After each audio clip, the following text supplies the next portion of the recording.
안녕하십니까.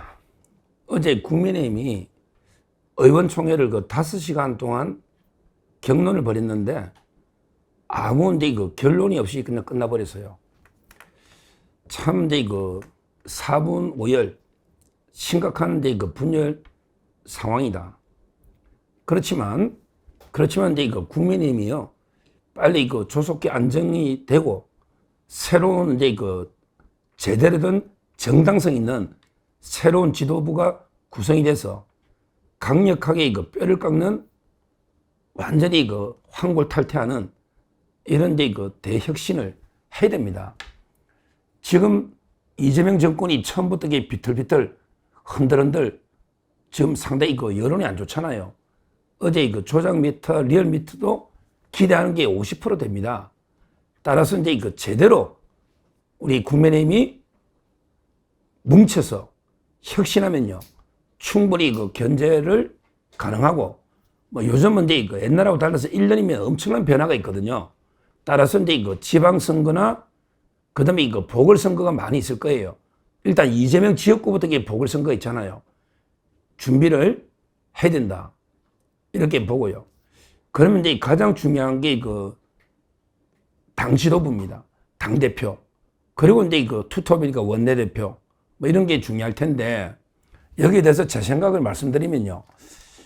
당대표는 일단 이게 강한 리더십이 강한 게 힘이 있어야 추진력이 있어야 혁신할 수 있잖아요. 따라서 비대위로는 안 돼요. 정당성이. 결국 정당성이라는 거는 당원과 그 다음에 민심, 자유파 보수의 민심에서 나오잖아요. 가장 정당성을 가진 지도부를 가능하면 조속히 8월이면 좋고 늦어도 9월 초라 했으니 빨리 구성하는 게 맞다. 먼저 이렇게 제가 말씀을 드립니다. 그러기 위해서는 제가 보기에 당의 대주주들 있잖아요. 대주주.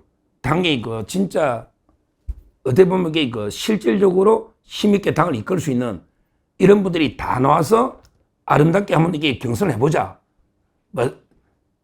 대리인들 내세우지 말고 그러면 제 생각은요. 김문수, 그 다음에 한동훈, 그리고 나경원 정도가 다 놓으면 게 좋겠다 이런 생각이 들어요.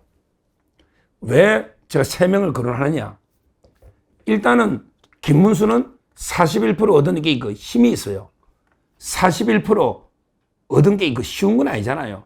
물론 이재명을 견제해야 된다는 여러 가지 반사적인 표들도 있겠지만 그러나 깨끗하게 가족들 설날는 여사나 다하게 딸까지 깨끗하게 이재명과 차별화되는 도덕성, 청렴성 이런 게 있잖아요. 그래서 옛날에 이재명이도 대선 저고 바로 당대표였듯이 김문수 후보는 조직력이나 당의 그거는 약할지 몰라도 일단 이번 대선에 어떻든 40%대가 넘는 이런 국민의 지지를 확인했으니까 저는 상당히 당 대표 나와서 대표가 되면 힘이 실릴 수가 있다. 이 말입니다. 일부 과거에 저는 친윤 이런 표현을 쓰고 싶지는 않은데 왜냐하면 이게 윤 대통령도 이미 탈당했기 때문에 과거에 소위 친윤, 반한동훈 쪽에서 또 김문수 후보를 미는 사람도 있거든요. 그럼 어느 정도 새가 있다 봅니다. 따라서 김문수 후보가 가능하면 전당대에 나와라 이렇게 촉구를 하고요. 그리고 두 번째는 한동훈도 나와야 된다. 저는 이렇게 봅니다. 한동훈도 저번에 결선까지 김문수하고 후보 정할 때 결선까지 갔잖아요. 거기에 40%대 지지를 보여주고 그리고 어느 정도 국민 지지도 있고 그리고 또 친한계 의원들이 너무 개파 활동은 좀 자제해야 됩니다. 친한계 의원들에게 저는 문제는 좀 있다. 왜냐하면 가능하면 당 전체 통합, 포용 이야기를 해야 된다. 그렇지만 일정 세가 있으니까 한동훈도 나와서 당원들의 한번 심판을 받아보자. 그래서 과반이 넘는 압도적 당원이 한동훈 지지하면 저희도 인정할 수밖에 없잖아요. 제가 한동훈을 개인적으로 선호하고 안 하고 이게 중요한 건 아니지 않습니까? 전체 민심과 당심이 있으니 한동훈도 나와라 이거죠. 그 다음에 나경원 의원은 왜 그러냐면 그래도 기존에 우리 5선까지 기존의 중진 중에서는 가장 이번 대선에도 열심히 모범적으로 했고 그 다음에 그 대통령 선거도 비록 4강에는 좀 억울하게 안철수한테 떨어졌지만 그래도 그 상당히 상징성이 있고요. 그리고 이번에 그 전당대회 2번 다 좀 억울한 면도 있어요. 옛날에 그 이준석이한테 전 것도요. 그 상당히 명태균 의혹부터 수많은 게 논란이 좀 있는 거고요.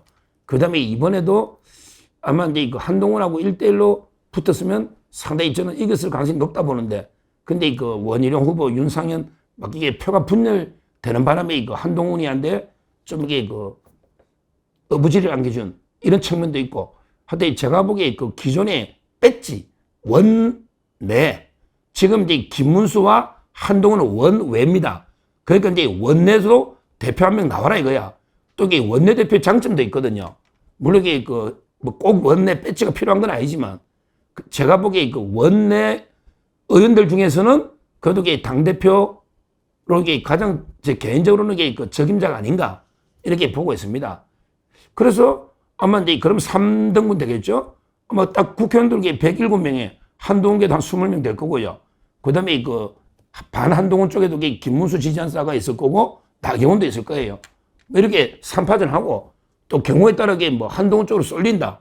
그러면 이게 나경원하고 김문수는 또 이게 단일화 할 수도 있는 거예요. 이거는 상황에 따라서는.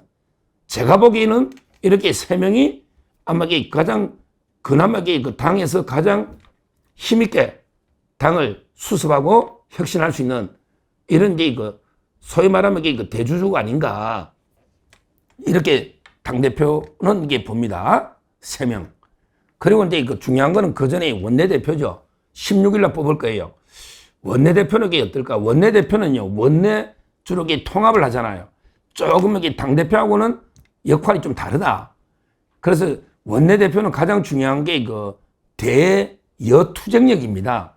왜냐하면 이게 저 이재명 정권, 또 민주당의 원내대표가 뭐 서영교가 될지, 김병기가 될지, 지금 이게 팽팽하다고 하는데, 저는 이제 김병기가 이게 처음에 약간 명심이 실렸다고 이야기를 여러 번 들었는데, 상당히 어제 MBC 가서 이제 뭐 민주당 의원들 몇 명 와길래 들어보니까 상당히 팽팽하다. 뭐 이런 이야기를 김용민, 남양주 있잖아요. 어제 방송을 같이 MBC 했는데 팽팽하다고 합니다. 뭐 우리가 정보를 들을 거는 게 또 들어볼 수 있는 거니까. 자, 그러면 이제 그게 가장 중요한 거는 대여 투쟁력이다. 이렇게 저는 봐요. 원내대표는.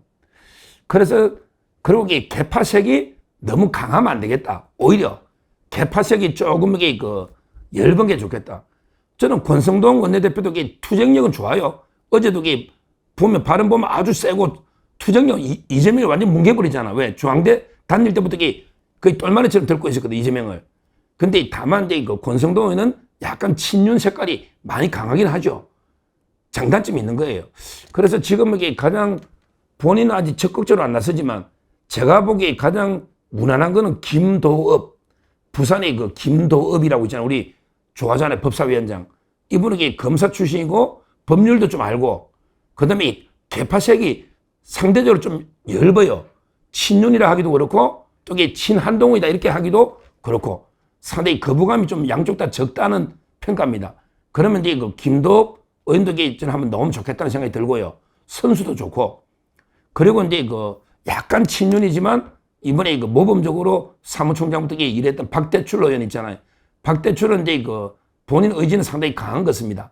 다만 이제 약간 친윤 색채가 있긴 한데, 그러나 이게 뭐 또 김문수 후보하고도 호흡을 많이 맞췄고, 이러니까 이제 박대출도 상당히 좀 괜찮다.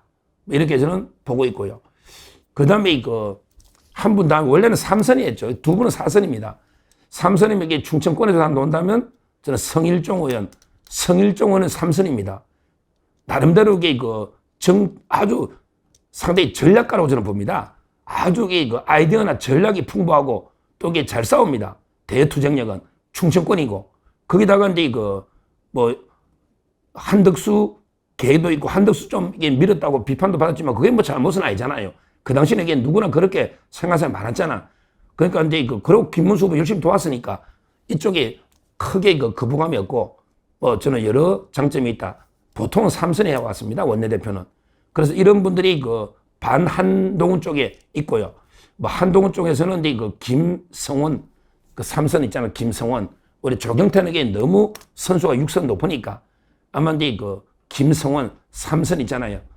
이분을 이게 좀 내세우려 하는 게 아닌가. 그리고 원내대표도 이게 뭐 한동훈 쪽에 하나 놓고 또 이게 반대쪽에서 한 두 분이나 뭐 또 놓고 필요에 따르면 이게 서로 단일화 또 할 수 있는 거니까 전략적인 제호는 요런 제가 네 분을 추천했는데 이런 쪽에서 이게 그 원내대표를 16일 날 뽑으니까 빨리 뽑고 그다음에 이제 문제는 김용태 비대위원장 임기인데요.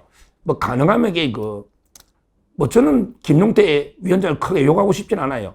비판하는 분도 많지만 물론 저하고 생각이 다른 것도 많아요. 어떤 게 다르냐? 예를 들어 이제 뭐 탄핵에 반대했던 당론을 갖다 무효화를 시키자. 이미 탄핵 끝났는데 그걸 무효화시키기 많으냐? 이거는 저는 동의 안 해요. 그리고 제 개인적으로는 그때 또 김문수 후보가 한덕수 후보하고 단일할 때 이걸 당무감사해가지고 굳이 그걸 덜수시가 또 뭐합니까?